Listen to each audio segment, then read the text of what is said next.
Good evening, Ian. It's really good to chat with you. It's from our part as Jeppe Blades, thank you for your contributions and your support, not only in terms of financial contributions, but just your eagerness to be part of Jeppe Blades and the Jeppe Rowing community as a whole. So it's good to chat to you.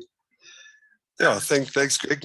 Nice to chat to you, and thank you for taking the time with me and for everything that you're doing. Boats and Blades. So yeah, happy to be part of it. Excellent. So let's go straight into those questions. Question number one: why rowing? What drew you to the sport in the first place? So yeah, I didn't have the conventional sort of start to rowing. I was a cricketer, an awful cricketer, I have to say. I played in like the F team or something like that. But you know, I came from Zim, and you know, there was no. Where I came from, there was no such thing as rowing. I'd never seen it on TV, never heard of it, whatever. So I did Standard 5 here and in those days, which is grade 7 or whatever. And then in Standard 6, I played cricket. So I was an awful cricket player, but I was a pretty good rugby player. I was quite big. So I played under 13A rugby, and then the rowing club decided to go on a little recruitment drive. And I think they went around to all the big strong boys and said, come row, it's fun. And because I was a terrible cricket player, I thought, let's give it a go. So I didn't row in Standard 6, so I missed sort of a lot of those, you know, the basics where they teach you, and they used to start on the quads in those days. And I skipped that whole thing, and I went to sort of the 8s and the 4s. Wow. I think I started rowing in the beginning of Standard 7. And that's kind of how I fell into rowing, actually. So it was a Thursday afternoon. I can't remember the teacher who actually recruited me now. And they said, no, come, you need to come to Rudderplaat or whatever. I'd never seen a boat before. So I sort of convinced my folks that this is like the new, the sort of the new sport. And they were probably went, oh, good, you know, shot off to Rudderplaat.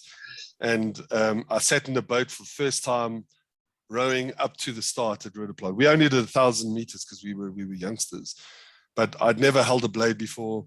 I'd never seen a boat. I didn't know what the cox was saying, holding it over the heads, whatever. It was a total disaster. I caught like 20 crabs on the way up. But the funny thing, I wasn't the only guy. There was about 3 of us in that 8 who had never rowed before. So you can imagine what a disaster it was.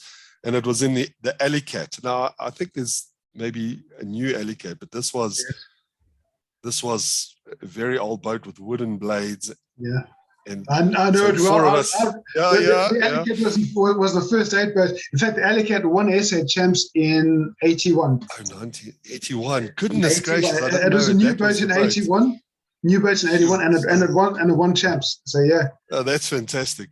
And we rode up, and then we came stone last. I think the next race had already started when we actually crossed the finish line.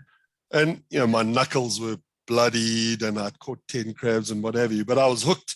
And from there, you know, and then I sort of, then we trained at Wema in those days before the weeds or the reeds took over. And the boats, they'd actually fixed up the rowing tanks in those days as well. So we did some stuff there, and then I got into but I was hooked from then. And it got better, obviously. Not immediately, but yeah, I was hooked from there. So that's how I got into rowing. A little bit unconventional, but well, that's brilliant. Yeah. So I mean, so you would have had the rowing tanks at Jeppe, which is where I first started, and that's now an erg room, which is looking pretty impressive. I have to say, it's a whole. You know, the sport of rowing at all levels has changed significantly since you and I rowed. So and it certainly it's a lot more high tech. Yeah. Oh. Brilliant. No, I've popped up there. I've actually had a look at it and what have you, seen around. So yeah, very different to our days. Very different. Absolutely. But yeah, it's fantastic to see the development there. So again, good credit to you guys in the school. So that's brilliant. So as a Jeppe boy and as an oarsman, how have those experiences and how's that time as a rower impacted your adult life? So now, I think, a lot of people say good and bad things about their time at school, what have you, but I can quite honestly say it was probably the best 5 years of my life. I did mention earlier that I'd come from Zim, and we were kind of upped and left, and we actually we stayed in temporary accommodation up close to the school, and my dad would see these guys going and said, "I'm going to send you to that school," and what have you, and I got the opportunity to go there. I was in the hostel at Sable, and I sort of thank the powers that be every day that I had that opportunity. The camaraderie, the structure, the discipline, the competitiveness. Some people say, "Oh, it's not good to be competitive," but life, unfortunately, whether you like it or not, it's competitive. Yeah. And just the respect for people, for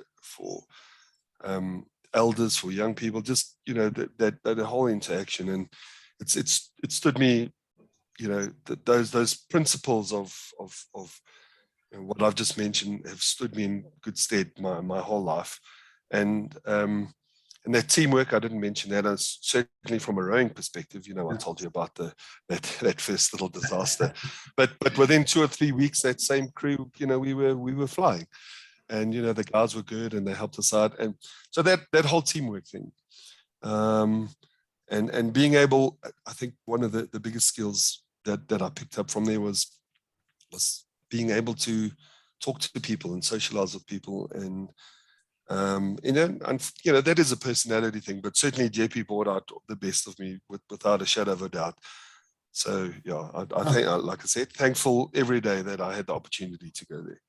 Oh, that's brilliant. And you went on to become a teacher as well, so it definitely worked, and it was definitely a positive thing. Yeah. Excellent.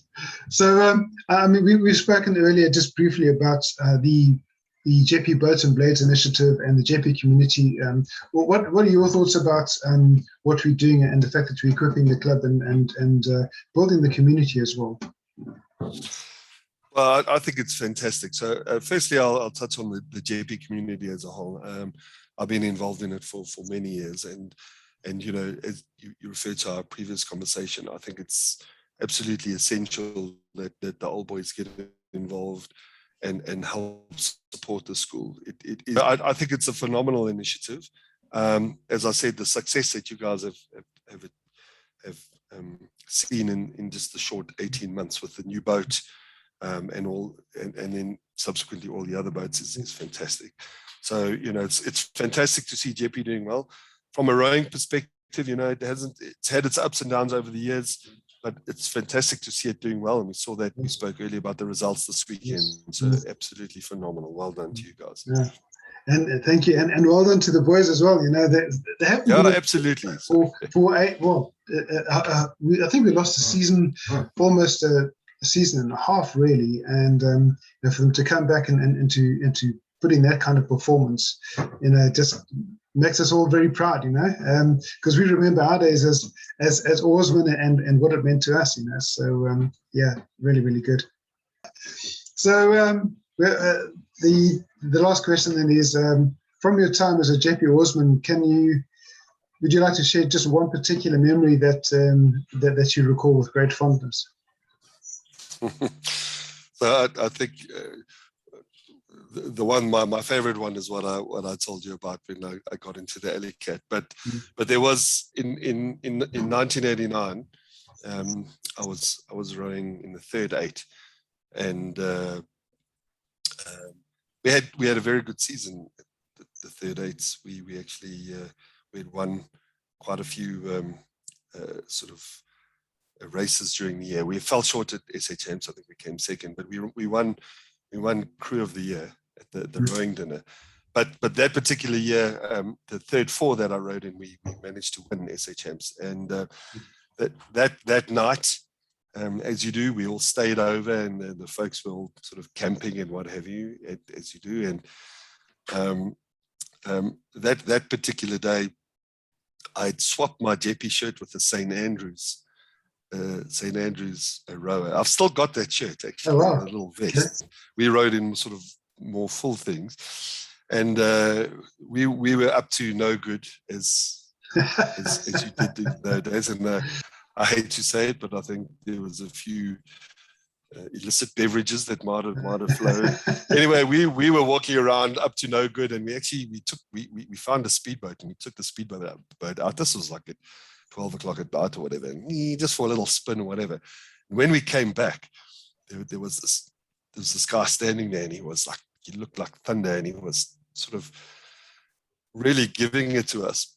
And it was the ex-head of Mondial, the guy who started rowing at Mondial. Remember, I think was his name Mr. Price, I think it was. It could have been, I don't remember his name, but okay. And he was giving it to us like this. And he said, "What school are you from?" And I said, "Sir, I'm from St. Andrews." And we ran away.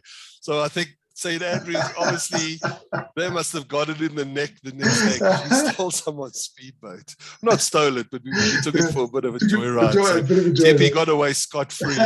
In St. Andrews, I still had my shirt on. So I don't know what came of it, but I had a chuckle about that the other day when I was thinking about it. But yeah. I'm sure. Well, it's all been revealed now, so you might get a knock on your door. 30 years later, I'm sure the guys are all forgiven. Yeah. Brilliant. So, Ian, thank you so much for your time. It was really great speaking with you. Thank you for sharing and for your support. And we really just trust that Jeppe Bottomlet and Jeppe Rowing just continues to grow from strength to strength. And we can become so much more than a rowing club, but we can actually continue to be a force for rowing in Gauteng and schoolboy rowing in particular. So thank you for your time and for your contributions. Good. Fantastic. Sorry, I look like a bit of a hologram. We've just had load shedding, so now I'm sitting in the dark with my laptop and my 3G on. So no, I fully support what you guys are doing. I think it's a fantastic initiative. I would urge everyone to get involved, and yeah, good luck to the boys, and hope to see you sort of down. I'm going to add a few regattas coming up, so absolutely fantastic. Well, look forward to it, man. Thank you so much. Thanks a lot. Speak to you soon. Cheers. Okay then. Cheers then. Bye.